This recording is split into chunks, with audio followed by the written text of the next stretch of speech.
2 گھنٹے بعد اس کی شکل کیا ہو جائے گی. اس طرح مالٹے کا چھلکا اتار کے رکھ دیں, اس کی شکل کیا ہو جائے گی. آم کا چھلکا اتار کے رکھ دیں, اس کا معاملہ کیا ہو جائے گا. چیکو کا چھلکا اتار کے رکھ دیں, کتنی مکھیاں اس پہ پڑ جائیں گی. تو آپ دیکھیں جن کو اللہ نے پردے میں رکھا ہے نا, وہ پردے میں ہی ہے. دیکھیں ایک کتاب ہے, ہم نے کہا یہ کتاب ہے, دور سے دیکھ کر ہم قرآن پاک کو پہچان جاتے ہیں. کیوں؟ قرآن پردے میں ہے, غلاف میں ہے. پتہ چلا جو عزت والی چیز ہے وہ پردے میں. اسی لیے تو ہمیں کہا گیا ہے کہ سر پر ٹوپی اور پگڑی پہن کے نماز پڑھیں.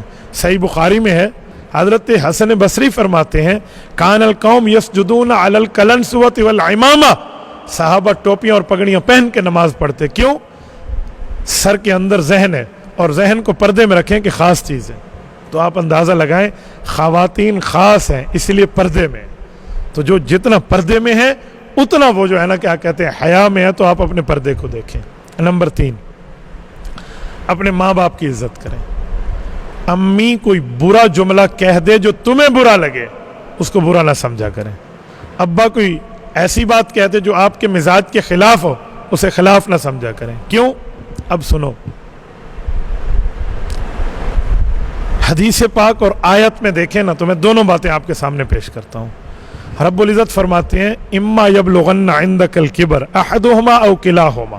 دیکھیں قرآن کا اسلوب دیکھیں, فرمایا ماں باپ بوڑھے ہوں, سوال اٹھتے اگر ایک جوان ہو ایک بوڑھا ہو پھر, تو اللہ نے فرمایا دونوں بوڑھے ہوں یا ایک بوڑھا ایک جوان ہو, آپ نے کیا کرنا ہے, فلا تقل لہما اف, ان سے بیزاری نہیں کرنی. یہاں اف کا معنی سریکی والا اف نہیں ہے کہ اف ہو کوئی چیز لگ گئی, یہ اف قرآن والا ہے. اف لکم ولما تعبدون من دون اللہ, اس کا معنی بیزاری ہے کہ اب ماں باپ سے بیزار نہ ہو کہ اماں تیڈا اپنا کام تے ابا تیڈا اپنا کام میڈا اپنا کام, یہ نہ کریں. اور پھر جب بات کرنی ہو تو کیسے کریں, فرمایا وَقُلْ لَهُمَا قَوْلًا كَرِيمًا. قولاً کریمہ کا کیا معنی؟ نرم بات کریں. کریم کرم سے نکلا ہے, کرم مہربانی کو کہتے ہیں. دکان پہ بندہ گیا ہے, انہوں نے کہا جی ہے تو یہ 200 روپے میٹر کپڑا, لیکن آپ امام مسجد ہیں, میں آپ کو 150 روپے لگاتا ہوں, حالانکہ حق نہیں بنتا, میری خرید بھی نہیں ہے, لیکن پھر بھی دے رہا ہوں. اسے کہتے ہیں مہربانی. تو فرمایا قولاً کریمہ, کرم مہربانی والا جملہ بولو. ماں باپ سخت بھی کہیں, حق نہ بھی بنے تب بھی نرمی والا جملہ بولو. ہماری سرائکی میں ایک جملہ کہتے ہیں ڈٹھا راہ ونجی بھامیں دور ہوئی, یعنی دیکھے ہوئے راستے پہ چلو. پھر کہتے ہیں گندا پانی نہ پیویں بھامیں نور ہوئی, چاہے اچھا نظر آئے. اور پھر کہتے ہیں بری عورت نہ گھنے بھامیں حور ہوئی, بری خاتون سے رشتہ نہ کرنا جب تک وہ توبہ نہ کر لے, چاہے حور جیسی خوبصورت کیوں نہ ہو. اور اگلا لفظ ہے پیو ماں کو کنا غلط نہ آکھیں بھامیں لکھ ہونا دا قصور ہوئی. تو ماں باپ کو کبھی غلط نہ کہنا, چاہے جو بھی ہو.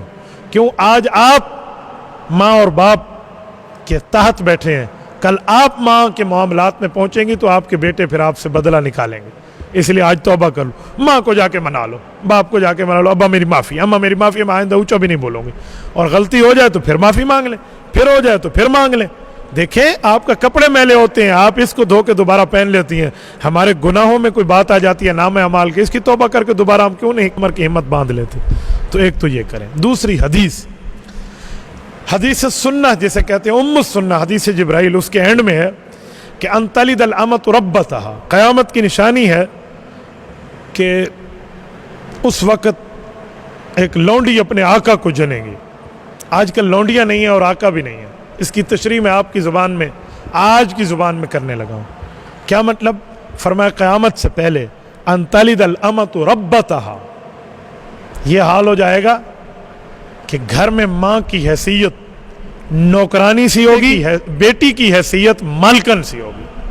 یہ ہے ان تلد الامۃ ربتہا. اور باپ کی حیثیت نوکر سی ہوگی اور بیٹے کی حیثیت مالک کی ہوگی. یہ ہے ان تلد الامۃ ربتہا, کہ لونڈی اپنے آقا کو جنے گی. آج اب میری ماں گھر میں میری نوکرانی بن کے بیٹھی ہو اور میں مالک بن کے بیٹھا ہوں, لعنت ہے میری زندگی پہ یار. میری ماں گھر میں میری نوکرانی اور میں مالکن بن کے بیٹھی ہوں, کیا زندگی ہے ہماری. یہ کام کبھی نہ کرنا, قیامت کی نشانی ہے. اپنے آپ کو قیامت کی نشانی نہ بنانا خدا کے لیے. تو اس لیے یہ قدم. نمبر 3, جہاں آپ پڑھنے بیٹھی ہیں اپنے کتاب کے سبق کے اوپر غور سے توجہ دو. جیسے خواتین کی عام طور پہ بولنے کی عادت ہوتی ہے نا, اس بارے میں بھی ایک بات آپ کو سناؤں. کہتی ہیں ایک آم تھا, اس کے درخت کے نیچے 2 عورتیں بیٹھی بات کر رہی تھیں. باتیں کرتی کرتی اوپر سے کچا آم تھا وہ نیچے گر گیا، تو عورتیں ایک دوسرے کہنے لگی یہ ویلے نال آم ڈھہ پی ہے، جلدی اتر گیا ہے، کیوں؟ تو کہتے ہیں آم نے ہاتھ جوڑ کے کہا بھی تمہارے علاوہ دے تتے تا میں ڈٹھا تو اول شروع تھی گئے، اتنی بولتی ہیں آپ لوگ، تمہاری بولنے کی وجہ سے میں گرا ہوں۔ تو یہ بولنا آپ رکھیں تو دین کے لیے رکھیں، خدا کے لیے یہ فضول بولنے کو چھوڑ کے تعلیم کا بول سیکھیں، تعلیم کو دہرائیں، تعلیم کو پڑھیں، خارجی کتاب میں پڑھیں، ٹھیک ہے؟ اور چوتھی بات، بلکہ اسی تیسری بات کے ساتھ اساتذہ کا ادب احترام ہو۔ چوتھی بات، آپ کی عزت آپ کے ہاتھ میں ہے۔ اللہ کے لیے آج موبائل کا دور ہے، اپنی تصویریں، اپنی آوازیں، اپنی ویڈیوز نہ بنائیں اور نہ دوسرے کو بھیجیں۔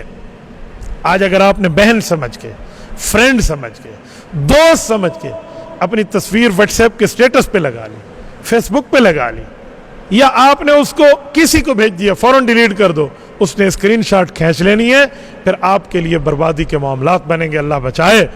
میری بہنوں، میں تمہارے سامنے ہاتھ جوڑ رہا ہوں، اللہ کے لیے یہ کام نہ کرنا۔ الحمدللہ میری بیویاں ہیں، آج تک کوئی ایسا معاملہ ان کا نہیں ہے، میں انہیں پیار سے بڑے طریقے سے سمجھاتا ہوں کہ یہاں واٹس ایپ اسٹیٹس تم لگاؤ گی نا، یہ کسی نے دیکھ لیا، تیری اسکرین شاٹ اس نے کھینچ لینی ہے، پھر آپ کیا کرو گے؟ آپ کو پتہ ہی نہیں ہوگا۔ تو میری بہنوں، انہیں میں جس پیار سے سمجھاتا ہوں، میں آپ کو بات بتاؤں، میں نے اپنے گھر والیوں سے طے کیا ہے کہ میری بیگمات، تم نے سوٹ اپنی مرضی کا لینا ہے اور سلانا میری مرضی کا ہے، کپڑا تمہاری مرضی کا ہوگا، سلائی تمہارے خاوند کی مرضی کی ہوگی۔ کیوں؟ مرد کے لباس سے، اس کی نفاست اور خوبصورتی سے عورت کی چستی سمجھ آتی ہے، اور عورت کے لباس سے مرد کی غیرت اسلامی سمجھ آتی ہے۔ تو آپ یہ دیکھیں کہ ہمارا بود و باش کیسے ہو۔ تو اللہ کے لیے جتنا حیا رکھنا ہے رکھیں۔